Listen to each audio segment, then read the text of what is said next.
Hello students, welcome again. I am here with the another question of exercise 4.3, that is question number 5.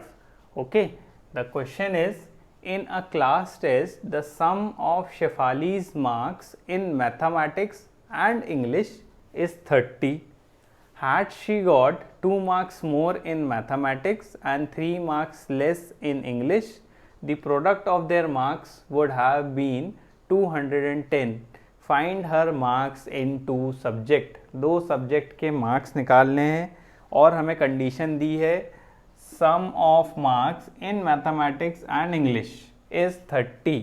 तो consider कर लेते हैं let the marks obtain in mathematics be X. ठीक है, अगर let the marks obtain in mathematics X और let us take the marks obtain in English be Y. अगर मैं यहाँ पे y ले लूँ तो ये तो मेरा क्वेश्चन लीनियर इक्वेशन जैसा बन जाएगा, बट यहाँ तो क्वेश्चन हमारे क्वाड्रेटिक का चल रहा है. ठीक है, तो हमें तो यहाँ एक ही वेरिएबल की रिक्वायरमेंट है. तो हम क्या करते हैं, अब जो फर्स्ट स्टेटमेंट है उससे कोशिश करते हैं कि हम हमारे पूरे क्वेश्चन को क्या बना दें, एक ही इक्वेशन एक ही वेरिएबल में बना लें. ठीक है, तो पहली कंडीशन अगर आप देखो, that is the sum of Shefali's marks in mathematics and English. अगर मैथमेटिक्स में x ले लूँ और इंग्लिश में y ले लूँ तो इसका सम कितना बोल रहा है, 30 है. तो अल्टीमेटली अगर मैं y की वैल्यू निकालने की कोशिश करूं तो कितना होगा, 30 माइनस एक्स. तो मैं इस y की जगह 30 माइनस एक्स भी तो लिख सकता हूं कि नहीं लिख सकता हूं. तो देखो, the marks obtain in mathematics is x and the marks obtain in English is 30 minus x. ये क्लियर हुआ. तो इससे ये होगा कि मुझे इस स्टेटमेंट को लिखने की ज़रूरत नहीं पड़ेगी यहाँ पे. ठीक है, अब देखो उसके बाद क्या बोल रहा है, अब कंडीशंस के अकॉर्डिंगली वर्क करेंगे अपन. Had she got 2 marks more in mathematics. अगर मैथमेटिक्स में 2 मार्क्स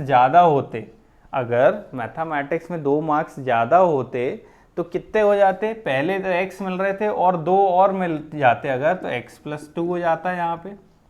और इंग्लिश की अगर बात करें तो क्या बोल रहा है, and 3 marks less in English.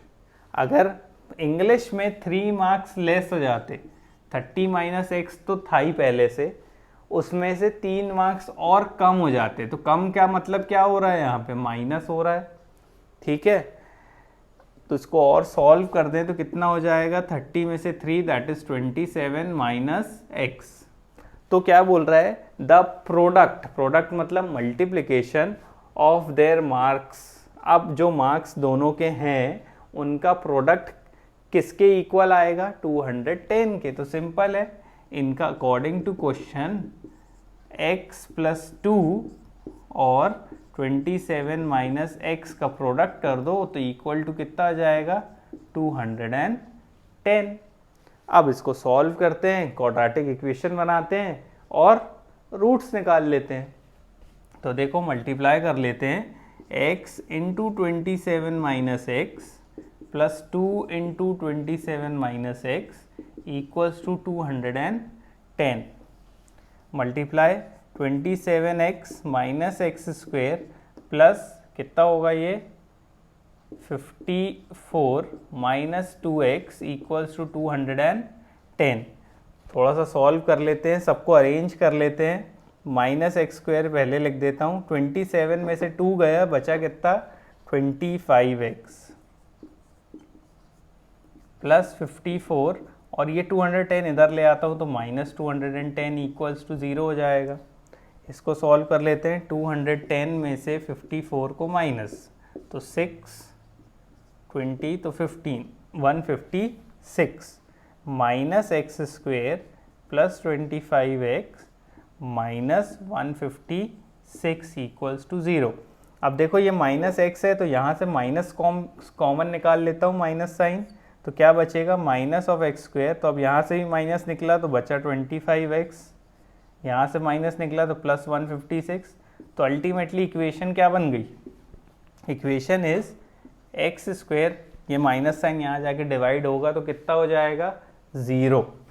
तो X square minus 25x plus 156 equals to 0। अब स्टैंडर्ड फॉर्म लिख लेते हैं, A X square plus B X plus C equals to 0। A B C की वैल्यू मिल जाएगी, क्वाड्रेटिक फार्मूला से सॉल्व कर लेंगे। a equals to 1, b equals to minus 25, c equals to 156।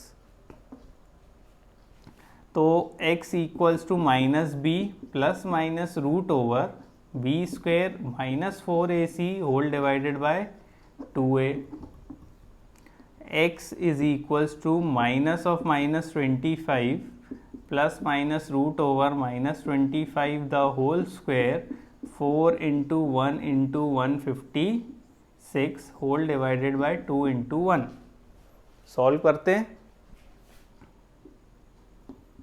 x equals to 25 plus minus root over 25 का square will be 625 minus 156 into 4 222 4 1 624 whole divided by 2। तो x equals to 25 plus minus root over 1 और root over 1 ultimately will become 1। तो दो column, एक बार plus का एक बार minus का। 25 plus 1 divided by 2 and x equals to 25 minus 1 divided by 2। तो x कितना आ जाएगा देखो 26 by 2 that is x equals to 13 and x equals to 24 by 2 that is x equals to 12। ठीक है, अब देखो दो कंडीशंस बन रही हैं। कंडीशन क्या बन रही है, अगर x की वैल्यू 13 है, फाइंड हर मार्क्स इन 2 सब्जेक्ट बोला है, 2 सब्जेक्ट के मार्क्स। अगर x में अगर मैथमेटिक्स में 13 मिल रहा है तो इंग्लिश में कितना होगा। अगर मैथमेटिक्स मतलब यहाँ मैथमेटिक्स का है तो इंग्लिश का भी लिख के बता देता हूँ मैं। इंग्लिश का कितना हो जाएगा 30 माइनस 13, 30 में से 13 तो 7 एंड 1 17। और अगर मैथमेटिक्स में 12 है तो इंग्लिश में कितना हो जाएगा, इंग्लिश में हो जाएगा आपका 18। तो यहाँ दो आंसर मिल रहे हैं। अगर मैथ्स में 13 मिल रहा है तो इंग्लिश में 17 मिलेगा, और अगर मैथ्स में 12 मिल रहा है तो इंग्लिश में 18 मिलेगा, and this will be your answer.